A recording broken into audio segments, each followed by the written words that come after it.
As aid trickles slowly into Gaza, hopes for peace remain distant amid a deepening humanitarian crisis.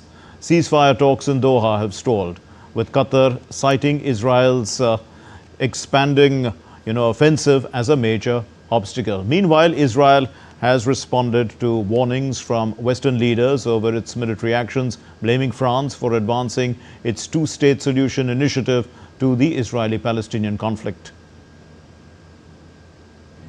As aid trickles slowly into Gaza amidst the raging conflict, peace in the region seems to be far from a reality.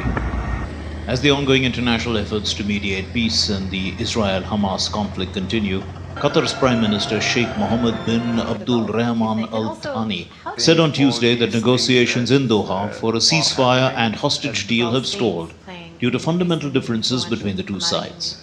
He pointed out that Israel's expanding military offensive in Gaza has hampered progress towards peace. The rounds of negotiations that took place in Doha in the past couple of weeks unfortunately didn't lead us anywhere yet, because there is a fundamental gap between the two parties. Israeli media reported on Monday that indirect negotiations in the Qatari capital Doha to reach a Gaza ceasefire and prisoner swap deal have failed to make progress, and that Israel is considering recalling its negotiating delegation from Qatar unless there is an exceptional development in the negotiations.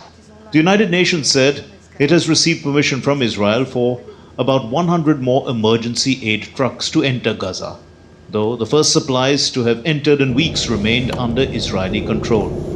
We have requested and received approval of more trucks to enter today. Many more than were approved yesterday. And we expect, of course, with that approval, many of them, hopefully all of them, to cross today to a point where they can be picked up and get further into the Gaza Strip for distribution. Earlier, Israel had announced it would now allow the entry of a limited amount of food to prevent a hunger crisis from developing in Gaza, confirming that 5 UN trucks carrying supplies, including baby food, were allowed through the Kerem Shalom crossing. Meanwhile, in a rare and strongly worded statement, the leaders of Britain, Canada, and France on Monday threatened actions against Israel if it did not stop renewed military offensive in Gaza and lift aid restrictions.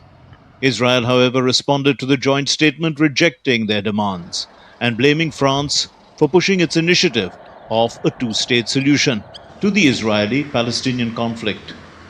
Rabindra Chauhan's report for DD India.